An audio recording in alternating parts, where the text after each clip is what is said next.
Hi, everyone. My name is Anna. I am the marketing coordinator here at Wavelink. Thank you for joining the FortiSASy Info-Byte today. I hope you guys enjoy the session. Here with me, I've got Kieran O'Brien. He's the Fortinet enablement manager, and he will be introducing today's presenters. And yeah, I hope you guys enjoy it. Thank you. Thank you very much, Anna. So today, our webinar is about FortiSASE. And with us today, we have Brendan, our pre-sales engineer based out in Queensland.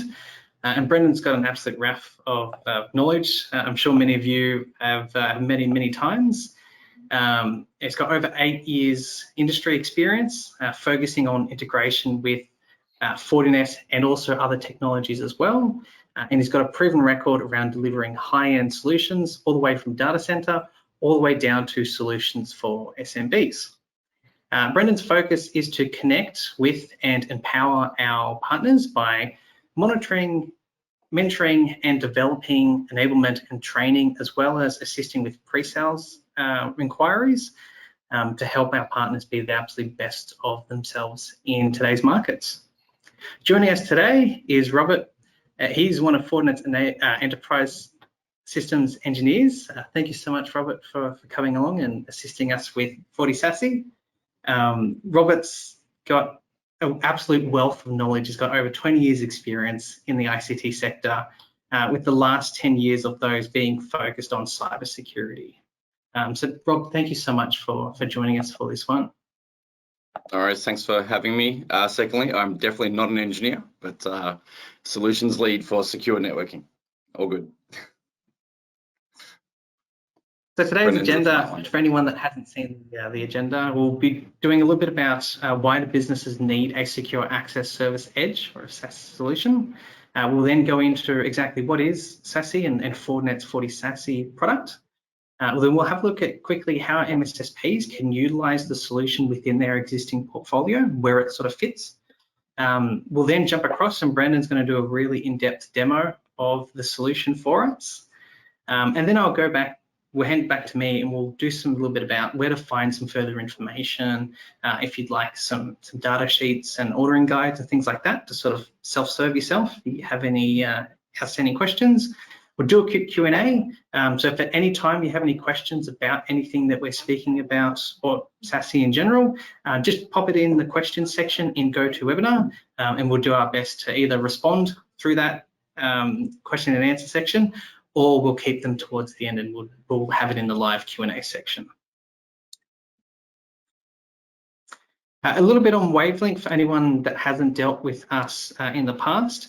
We are a product intimate distributor, and we've got quite a narrow vendor portfolio, which helps us be able to support our partners because we really know and understand exactly the solutions that we are putting out to market.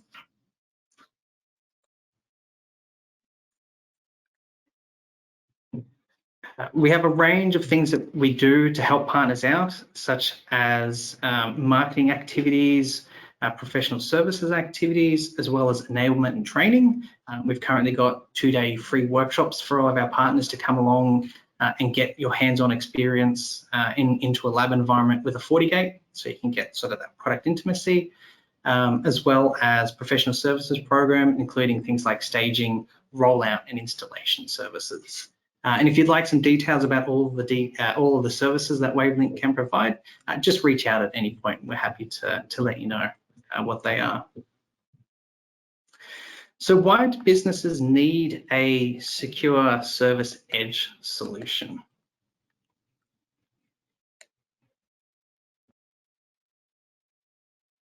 Well, there's 4 main market trends that are driving the adoption of SASy, and those are the vast majority of organizations are adopting a hybrid workforce approach, which allows employees to have a lot more flexibility as to where and when they're working. Also, latest statistics show that by 2025, at least 70% of new remote access deployments for businesses will rely on zero trust network access solutions rather than your traditional VPN solutions. There also continues to be mass adoption of SaaS cloud services, with SaaS now making up more than 50% of the overall software market. And finally, 75% of organizations in 2022 were pursuing security vendor consolidation to help reduce the complexity and administration overheads that they find by having multiple security vendors, securing their assets and their network.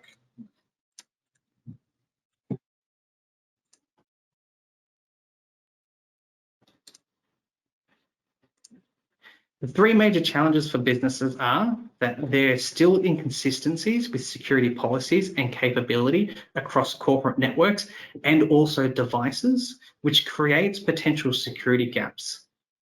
A lack of visibility means that businesses are unable to measure their security controls, and these controls are in place to help mitigate these security risks and these security gaps that they currently have. And finally, with the growth of shadow IT, it's getting harder to ensure company data is stored in accordance to an IT policy. And a lot of businesses are realizing that some of their employee data is actually stored on services and SaaS-based solutions that actually aren't part of the internal IT policy.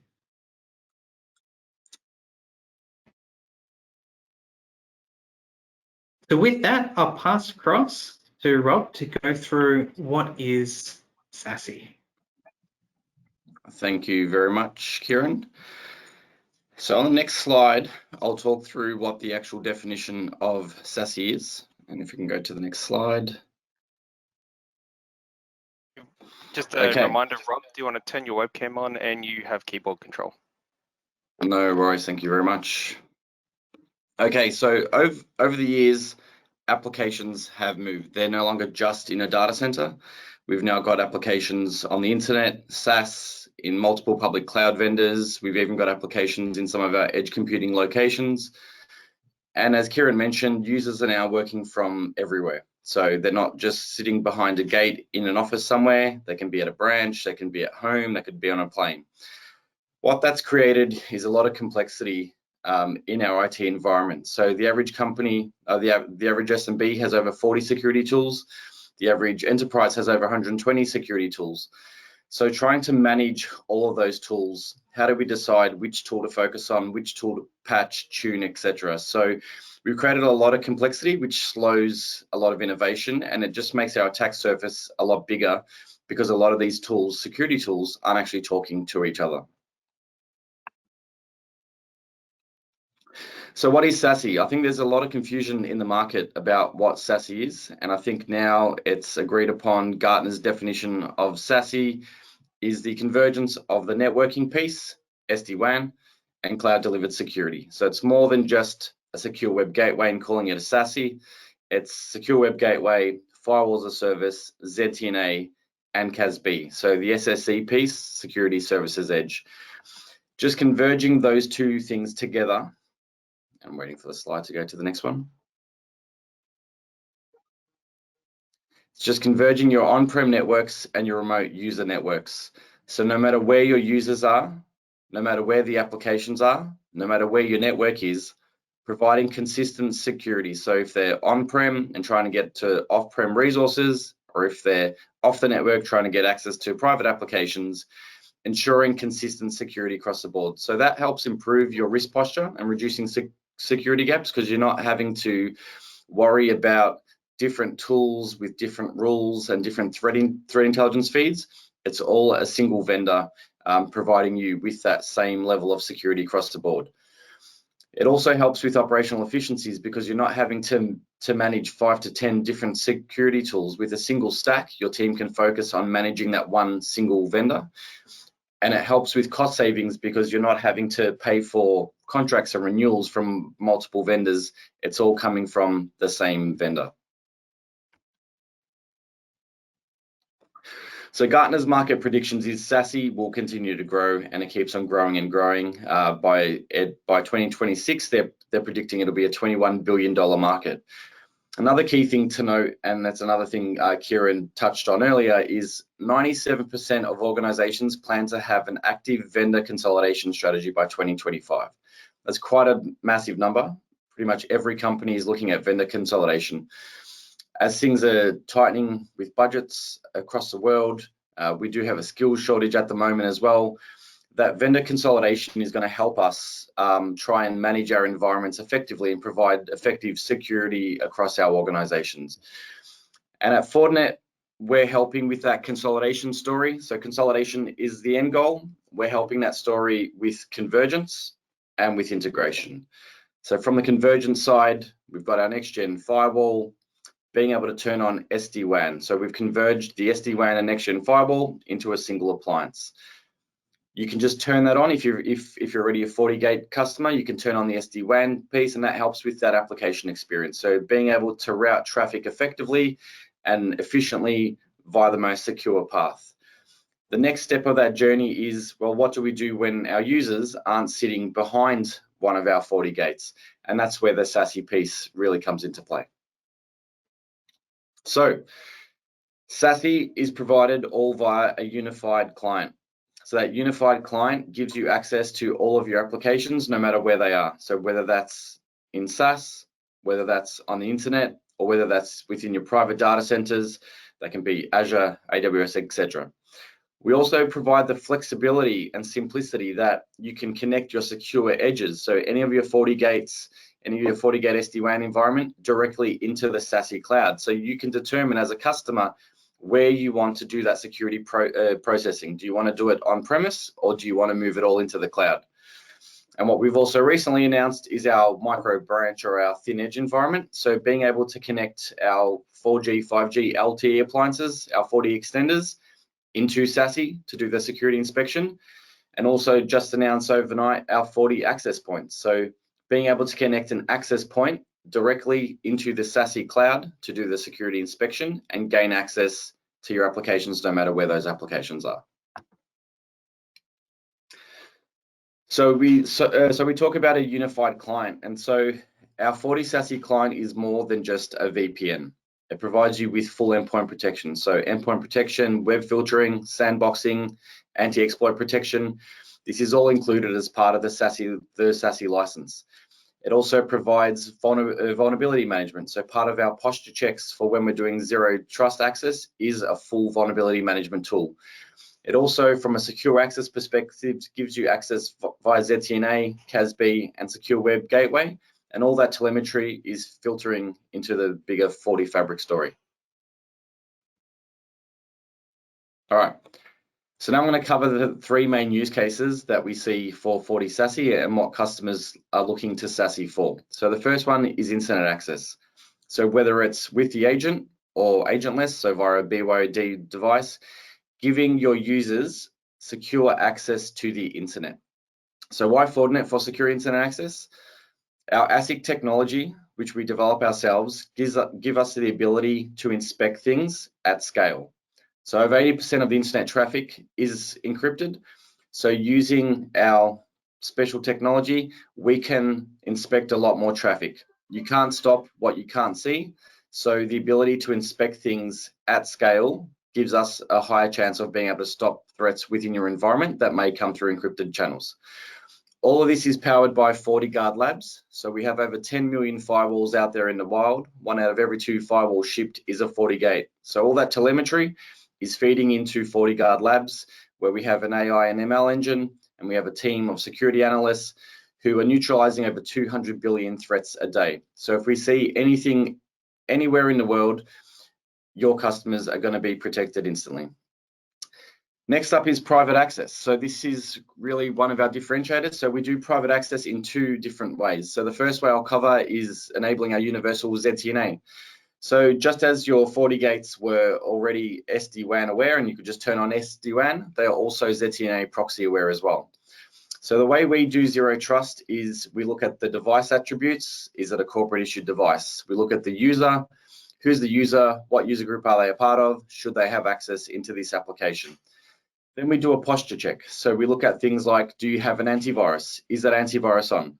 Is your Windows firewall on? That's where we run a vulnerability scan. So if you recall, I mentioned we have vulnerability management on the agent. We run a full vulnerability scan, and if there's anything critical, we can patch that. So once your device has become compliant, and it's a compliant device, we will give you access directly from the client to the application. So it's not bouncing around a cloud pop somewhere. It goes directly from the agent to the application. Now, we follow the tenet of zero trust, of never trust, always verify. So when you're in that application, we don't give you free range to go into every other application. If you want to go from application A to application B, we're running all those checks again. Are you on the right device? Are you on the right operating system? All those posture checks. And then once you're compliant again, and we know that you're meant to get access to that application, we're going to create another tunnel to that next application. In addition to this, we will do continual posture checks. So we don't just trust you once you're in there. We're going to continually check you every single minute. And if at any point your device becomes non-compliant for reasons such as your antivirus has been turned off or you have a vulnerability, we're going to terminate that connection until that device becomes compliant again. So that's the first way in which we provide private access. The second way is through our natively integrated SD-WAN within our SASE POP. I'll just wait for that slide to load. All right, so we have SD-WAN integrated into our SASE POP, which means that it augments your existing SD-WAN environment if you are an existing SD-WAN customer. So essentially our SASE POP or your remote users become a spoke in that SD-WAN hub and spoke environment. So it gives you the ability to do intelligent routing and application steering for your users when they're working remotely. Because of the SD-WAN smarts in there, it gives us broader app support. So you don't need to bypass security for things like video and voice. You can actually have all that traffic traversing via the SASE POP to do all that security inspection. And last but not least is our secure SaaS access. So giving you access into your SaaS application. So we do this through our dual mode CASB. So first one is inline CASB support. So from a shadow IT perspective, being able to identify every user, every application. Is it a high risk application? What are your users uploading? What are they downloading? Once you gain the visibility, that's when you can provide control. So being able to lock down what your users are actually doing, who's uploading, who's downloading, creating granular control for access into those applications. So you may have some user groups who only need read access to certain applications. You may have some user groups within the same organization who do need read or write access. So being able to go as granular as you need to in there. This is where we can also provide tenant control. So ensuring your staff are only going to your corporate tenant, which is what you're managing. So because you're not managing their personal accounts, you can lock that down so they can only store or read or download documents from your corporate tenancy. We also provide API CASB control as well. So that's for your SaaS applications like Salesforce and Office 365. So being able to provide granular control and visibility into your SaaS applications via an API.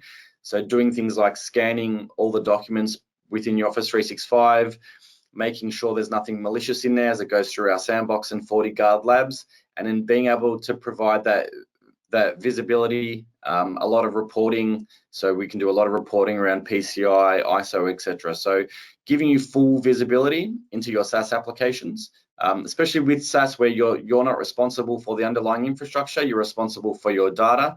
We provide you with that visibility and control into those SaaS applications.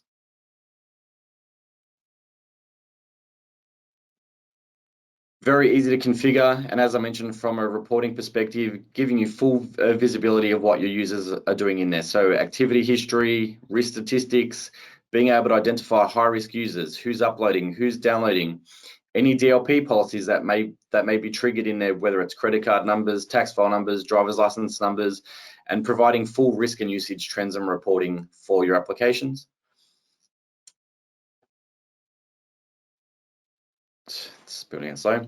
And here are some of the applications that we actually support. Key thing to note here, with your SASE license, all of these applications are included. So you don't get 2 or 3 applications and then every application is an additional cost. We ensure that you get access to all of these applications when you buy that SASE license. Now, the Fortinet Vision Universal SASE. So in a nutshell, if we break it down, all this means is no matter where your users, no matter where your networks, no matter where your devices, no matter where your applications, providing that consistent security across the board. So if we jump onto the next slide, being able to provide not only the secure SD-WAN and the SSE piece, not only providing remote ZTNA, but being able to provide on-network ZTNA as well. So when your users aren't working remotely and are sitting behind a gate, providing that same consistent universal ZTNA. The SD-WAN private access, which I've already covered, having the SD-WAN component, having your remote users part of that SD-WAN hub and spoke environment. We just announced overnight digital experience monitoring, so providing end-to-end digital experience monitoring. So if there is any type of issue or troubleshooting required, being able to identify, is it the application? Is it your links? Is it your laptop? Are you having CPU issues? Are you having any types of power issues? So providing that digital experience from a troubleshooting perspective as well. The ability to connect your wireless LAN, and 5G into SASE. So as I mentioned, we've already got our 40 extenders, access points were announced overnight as well. That gives you the ability to also control your IoT and IoT devices. So providing access control to devices within, whether it's factories or offices, and having all that security inspection done via a universal SASE platform. So last slide for me, key business outcomes. As I keep saying, consistent security posture. So no matter where the user, no matter where the application, it's the same level of security, whether you're sitting behind a gate or you're working in a Qantas business lounge. Better user experience through our private access. So not only via our natively integrated SD-WAN, where we can provide intelligent steering, dynamic routing, but also via our ZTNA. We're cutting the latency out because the amount of POPs is irrelevant, because we're going straight from the user to the application, not bouncing around POPs. And last but not least is operational efficiencies. So being able to consolidate multiple point solutions within your environment to a single vendor SASE approach, and providing the ability to consume that through OpEx-based licensing. Thank you very much, Rob. It is no, all good. Thank you very much for that presentation.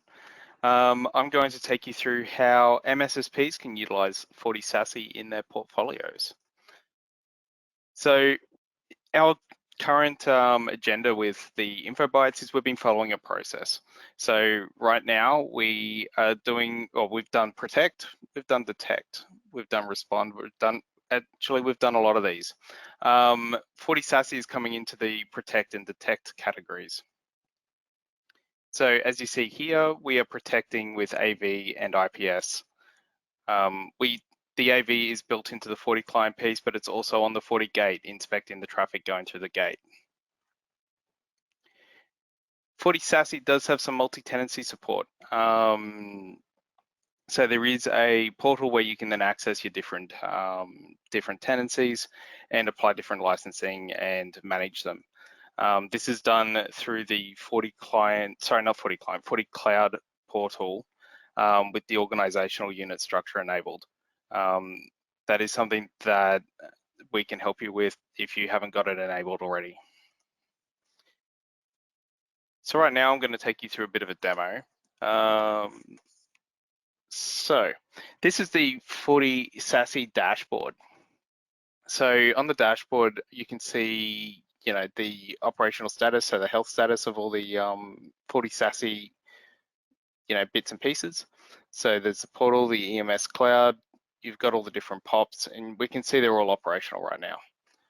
You can see your licensing, your endpoints, your thin edge. We can also see some bandwidth monitors. So, right now I'm not doing a lot because, it's in kilobytes, but this will scale up to megabytes. If we go back to one day, we might get some more information on it.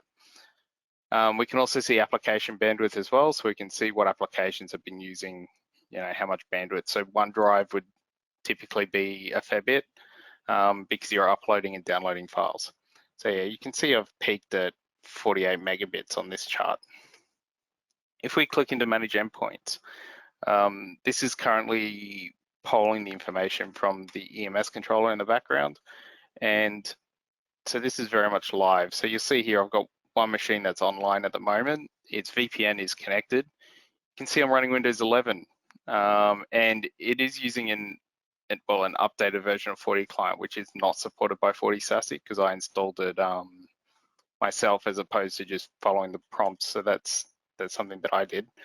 But you can click in here, we can see, who's the vendor. So this is a virtual machine in my environment. You can see the CPU, how much RAM, all those sort of details. We can also see what FortiClient modules are installed. So antivirus is installed and enabled. We can see remote access is enabled. We can also see that the VPN session is active. So it's currently connected into FortiSassy. We can see the vulnerability scan is enabled. There is no counts right now because I'm running a updated version of FortiClient, so it's not getting the results. You can see the web filter is there as well, the application control, the anti-ransomware, all these features. If I click on the other one that's got 6 vulnerabilities, when it loads, you can come down here and we can see the vulnerabilities that have been detected. So we can actually create ZTNA tags based on this. You can see the severity is high, so I could create a tag that says that this device has high vulnerabilities, and then I can use that on my FortiGates or in my FortiSASy policies. If we have a look at the security dashboard, this just gives us a really quick overview of the vulnerabilities on our network. And we should be able to get some more information around the security controls as well. So in these security controls, this is very similar to what you would do today on the FortiGate or in FortiClient EMS, where we can configure the antivirus policies, what traffic we want to scan. We can configure our web filter. So with our web filter, this is category-based filtering supplied by FortiGuard. You can see I've got a whole bunch of stuff already blocked. This is just what I do as a standard. I block and monitor the categories that I want to log and block. We can also do URL filtering and content filtering. So you can see here that I have a content filter for the word tank. So if I Google tank, it's going to get blocked. We can obviously expand this out to as many words as we like. The CASB features are also in here as well, so we can use inline CASB. I haven't got any set up right now, but we could limit this to, say, a specific Microsoft 365 tenant, which is what Rob was talking about earlier. So therefore, we can't access different tenancies and we can only access that information. We can also do IPS. So with IPS, it should also have the bot. Okay, so we don't get many options in here to customize it, but you can use recommended, critical, or monitor. I typically leave it on recommended because it does block threats outbound and inbound as well. The data leak prevention, as Rob said earlier as well, we can look at credit cards, we can look at we can create our own signatures as well, so we could look for driver's license or passports or things like that and block that information from being able to go out to the outside world. The application control is pretty cool. We can actually detect the layer 7 application that's going out to the internet. So this could be Facebook or Netflix or Office 365 or Teams or any number of these applications. Last time I checked, there was over 3,000 in the list. Application override. Okay, there's 1,900 on here. That's all applications. Okay, I'm a little off. But you can see here there is a long list of applications here as well. A typical one that people block are VPN services. So there is, didn't find it. Typically there's VPN services on here that we could then detect and block. And therefore people can't connect to a VPN to go out to try and hide themselves from your web filtering controls. You can see here we've got Microsoft Office 365, we've got Teams. This is just me scanning the list. Skype, Slack, Telegram, WeChat, there's lots of these. And with these applications as well, because we're doing deep inspection, we could actually see what people are chatting to each other and pick up those keywords that we detected in the web filter. So, we can prevent things like cyberbullying and, know if a student is looking up self-harm, for instance, and we can report on that. To enable deep inspection, it is really simple. All we have to do is come into SSL inspection, click the deep inspection box, and hit OK. And then everything is done for us and deep inspection is enabled. It can't be any simpler than that. We can exempt categories, so by default, finance and banking. So we don't want to be able to see people's login credentials for banking services. So that's why, that's exempt by default. Same with health and wellness. We don't really want to know their medical history. So we might exempt that as well. From there, how do we get users into FortiSASy? There's a couple of different ways. We can use LDAP. I have my LDAP server set up just using LDAP-S back into my Active Directory controller. We can do VPN with SSO. So this is SAML authentication. So we can link it to Azure AD and pull in users from Azure AD or other IDPs like Google, for instance. We can also use Radius and do Radius authentication as well. I don't have one set up, so I can't show you that.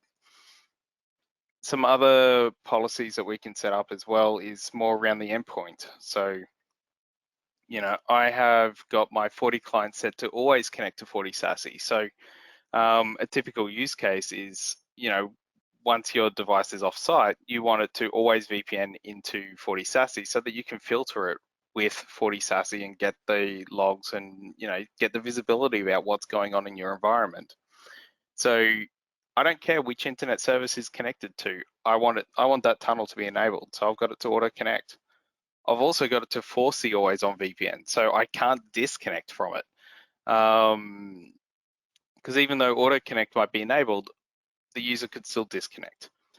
Now you might say, I've got a FortiGate on site. Why do I have to go out to SASy? Well, we can also prevent the Forti client from connecting to FortiSASy by entering the public IP address of that site that we know is safe.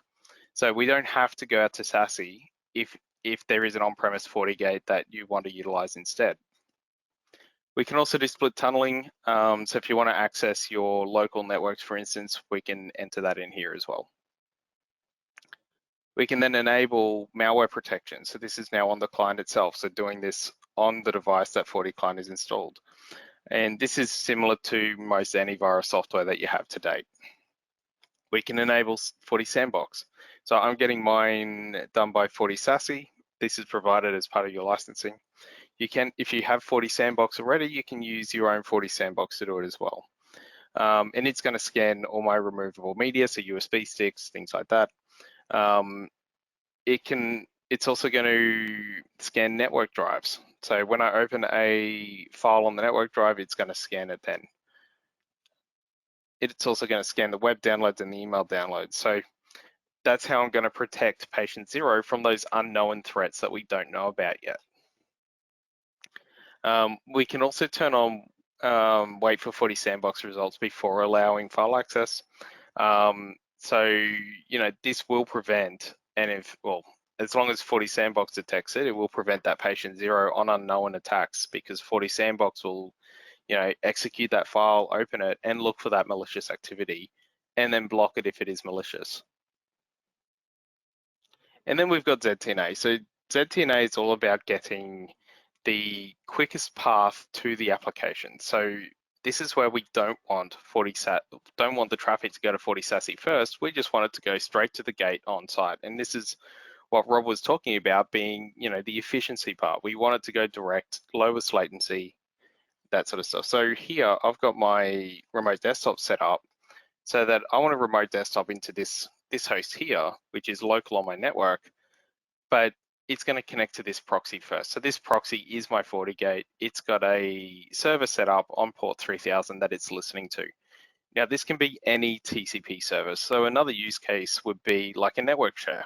So you have a network share on your domain or on your network, which is an SMB share. Because that uses TCP, we can just port forward that port using the access proxy, and then your network shares will work without being connected to the VPN. And then the traffic won't go through FortiSASE, so then you'll get the lowest latency to that service. So from there, we need to create policies. So these policies are your firewall policies that you'd be used to today. So, you know, the source interface, the destination interface, who the source users are, or the source address, the destination address, where are you going? Now, FortiSASE has this simplified because we have VPN users going to the internet. Really simple. So, you know, I've just selected VPN users. The source can be all traffic, or we can specify a ZTNA tag, which we mentioned before. So, for example, I've got one here that says AV is enabled.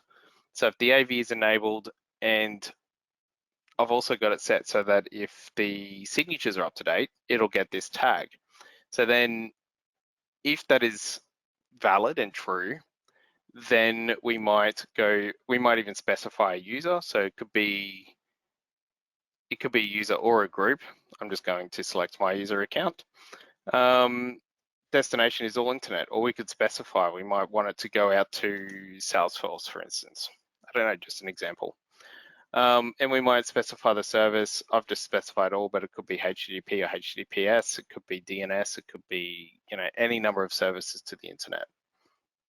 From there, we allow it or deny it, and then we log allowed traffic. I tend to log all sessions because when I'm troubleshooting, more information is always better than no information. So I log all my sessions. Now, the next step of FortiSASE is, you know, that's the client coming into SASE, how we can control it, where it goes, things like that. Well, what if we have services back on premise that aren't TCP that we don't want to use ZTNA with? We want them to traverse a tunnel back into our on-premise network. So I have set up this thing called secure private access. So what this does is it creates a VPN tunnel between FortiSASE and your on-premise FortiGate. And it uses IPsec, and across that IPsec tunnel, it then uses BGP to share the routing information from your on-premise network into FortiSASE. Now, right now there is, I lost my chain of thought, I'm sorry about that. Doesn't matter. Anyway, it uses SD-WAN and health checks to be able to determine which is a better path, because FortiSASE, you get 4 POPs. The 4 POPs that I've selected are Sydney, Tokyo, Singapore, and Ashburn in USA. So Ashburn in USA is going to have really high latency because it's on the other side of the world. Sydney is going to have the best latency. So it uses health checks to be able to determine that. I've set up a pre-check key. And you know, there's a really good guide that tells you how to set up the FortiGate with the VPN tunnel. The VPN tunnel is only configured to talk to the hub of your FortiGate. So if you have a hub and spoke design with multiple FortiGates and multiple sites, FortiSASE will use the hub to connect to, and then it will create 80 VPN routes to the spokes if there's traffic destined for the spokes. If we look at the service health, you'll see here, Singapore is currently down and it's experiencing packet loss. I haven't diagnosed this yet, so I'm not entirely sure why. And that's the same with Ashburn. But you'll see here that Sydney and Tokyo are fully up. You can see that there's 14 milliseconds of latency between Sydney and my FortiGate here in Brisbane. That's about right for traversing Sydney to Brisbane. So I'm pretty happy with that latency. And my jitter is very low as well, because I've got fiber to the premise on NBN at home. So my jitter is relatively low. We can also view the learned BGP routes. So you can see here, I have a lot of networks at home. So they're all present here. So from there, well, there's a tunnel configured, the Forti client's connected to FortiSASE. So now we should be able to use it, right? Well, before we can use it, we need to create a firewall policy that enables us to get there. So we have this private access button up here that changes the firewall policy table that we're currently using. So you'll see here that I've just got a policy allowing all traffic, but we might change this out. What if we have a a server that marketing can get to, but not finance? Well, we can specify the user groups just as before. It's the same process. We can specify the destination. So we can specify, just create an address object, or it can be type. Yeah, so it can be a subnet, so an IP address, it can be a range, an FQDN, or geography. So, we can specify, exactly what we want to go to. We can also be granular about the service. So, is it RDP? Is it SMTP? Is it SMB? Doesn't really matter. We can trim it down to just what that user or user group needs to be able to access. We can also do certificate inspection on it, or deep inspection. By default, deep inspection is enabled, so I just leave it as default. We can also specify different profile groups. So right now I'm using the default group, which is the antivirus, the web filter, the application control, but we can have multiple groups and specify a particular group of security measures for this policy as well. Then once again, accept or deny it, and whether you want to log the traffic or not. Once again, I still log all sessions. That's just my preference. I think that's all I want to cover. There is some dashboards in here as well. So there's FortiView information. So we can click on the FortiView and see, what layer 7 applications are in use. So this is all pulled live off the logs of the FortiGates, and it's using FortiAnalyzer as well.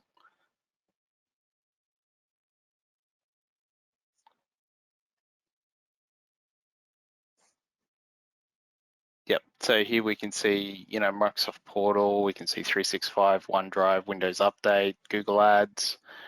I did some tests with DuckDuckGo. So I wanted to test whether the word that I blocked, which was tank, would still be blocked at DuckDuckGo, and sure enough, it was. We can see DNS over HTTPS. So there's all sorts of things here, like Steam, Vimeo, Firefox updates, and the list goes on, RDP. So have a look at these FortiView destination or FortiView dashboards, and there's a lot of information here that'll help you get visibility into your network and into what's going on with your endpoints. And it's all about trying to create that secure environment for your users. That's it for the demo. I'm going to hand back over to Kieran to talk about the licensing. Thank you very much, Brendan.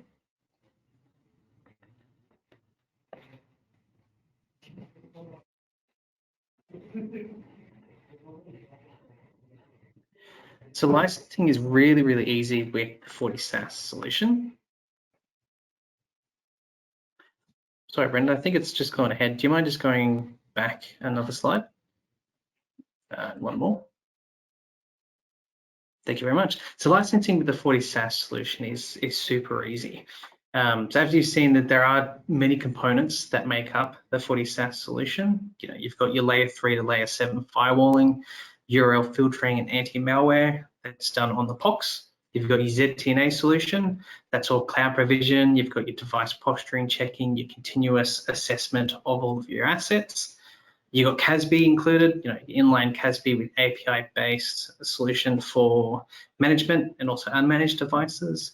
You've got your endpoint security, which is your full EPP with sandboxing, vulnerability management, all powered by, in the background, FortiClient. And this offering is all done with cloud logging.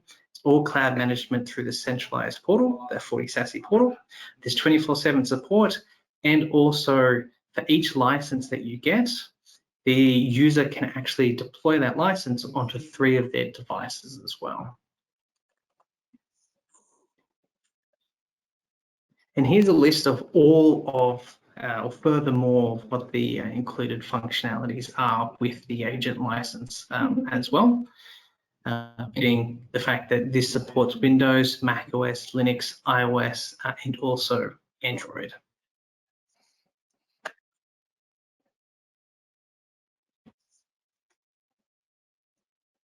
So these are the user licenses. They come in bands. So there's 50 to 499, 500 to 1,999, 2,000 to 9,999, and also a band for 10,000 plus.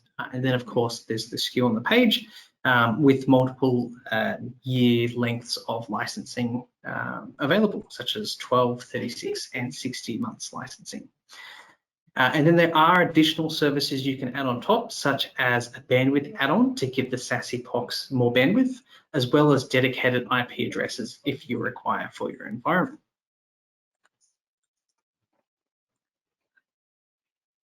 Now, if you'd love some further information, of course, at any time, you can reach out to us. We're more than happy to run through anything that we may not have covered during this session, but there's a lot of really useful information stored on Fortinet's website itself. Brendan, if you don't mind going back a slide. Thank you very much. So the FortiSASy website has a lot of information. It's all broken down really, really well. So if you wanted to have a little cruise through that, there's lots of grateful information there. There's the data sheet that goes into a little bit more in-depth information about particular things that the SASE solution provides. So that's a really great useful asset. There's also the ordering guide that goes through and gives you an explanation of what the SKUs do and what the actual SKUs are to help you sort of figure out what you may need to order. There's also the FortiDemo website. Brendan, if you can go back a slide. Thank you. So the FortiDemo website, and this is for anyone that's NSE4 certified and above. You can go in and get your hands on with a full fabric environment that's completely free to you. Now, I don't believe FortiSASE itself is part of the FortiDemo just yet, but it at least lets you get in and to be able to create and develop a solution and get your hands on some of the Fortinet products. And that's all completely free if you've got NSE4 and above certification. And if you need access, just go to fndn.fortinet.net and just follow the prompts through. If you need some help with some sponsors for FNDN, please reach out to pre-sales. We can tee up some sponsors for you. Perfect. There's also NFR licenses that's just recently been released for partners. They can take full advantage of this, not for a resale opportunity, and it allows you to get up to 50 user licenses using that SKU through the NFR program. And this allows you to go through and develop a POC environment and to be able to demonstrate not only internally, but also to your customers. Here's the SASE solution, here's how it would tie into your network, and here's how it would benefit you from a security standpoint. If you'd like more details on the NFR program for that, just reach out at any time. More than happy to give you a little bit more detail around that. With that, Brendan, do you know if there's any questions that are outstanding from any of the attendees? We can ask yourself and Rob. There sure are, and I wonder if Rob has some answers to these ones as well. There's a couple. One interesting question that was asked is, will there be any impact with latency for real-time applications, specifically with voice and video communication transferring through SASE? The short answer is yes. The reason why is because the traffic will have to go through the SASE tenant to then get out to wherever the voice server is. So if you're using a soft phone on your PC or Teams or something like that, then yes, there will be a latency impact. I have been using SASE on my laptop with Teams and I haven't noticed it.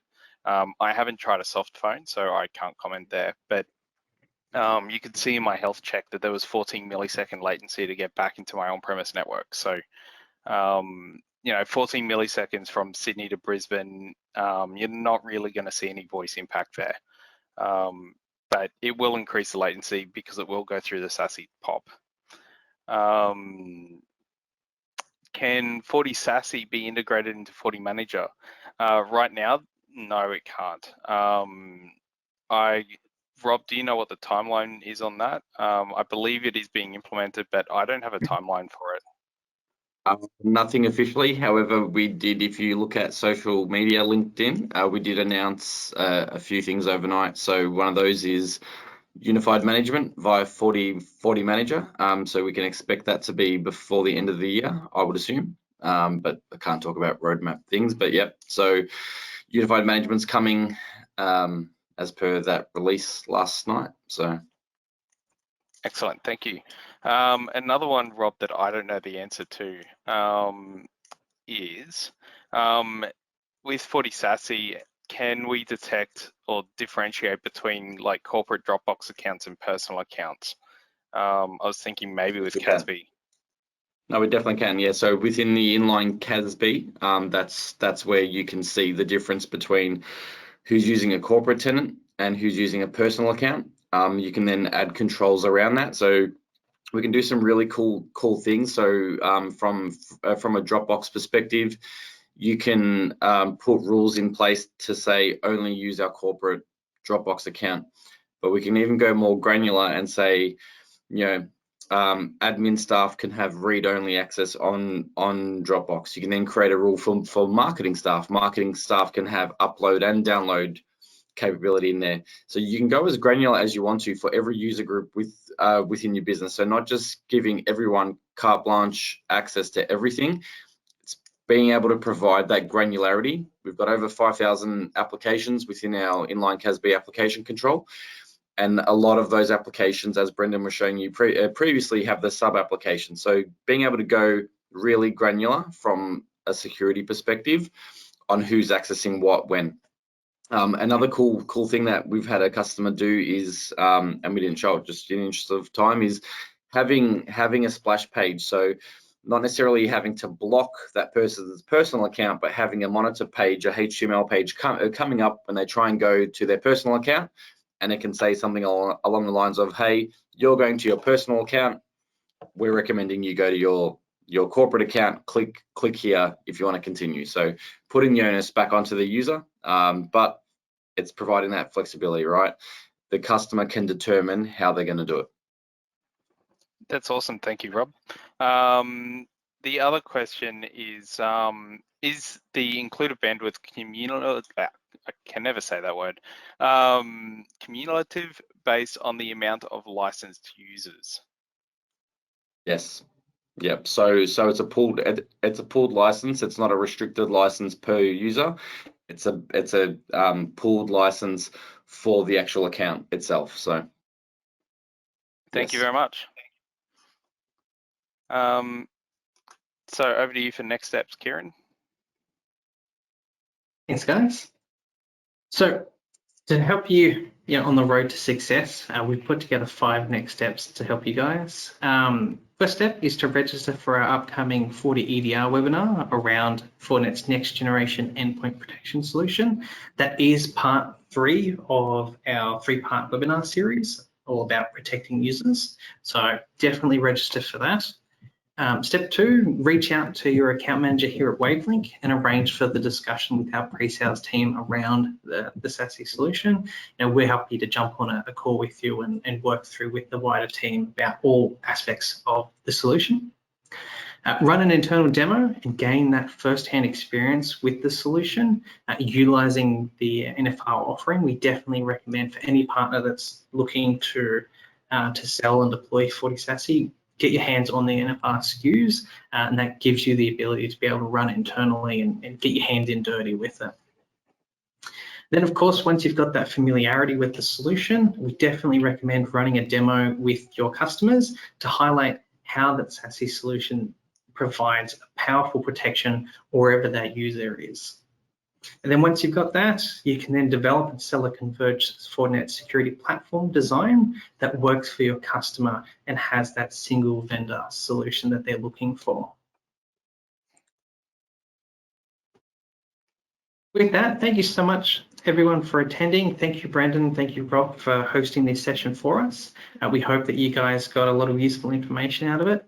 Of course, as we said, if you have any questions at any time, please reach out at presales@wavelink.com.au. Otherwise, we hope that you have a lovely day and we hope to see you all very soon.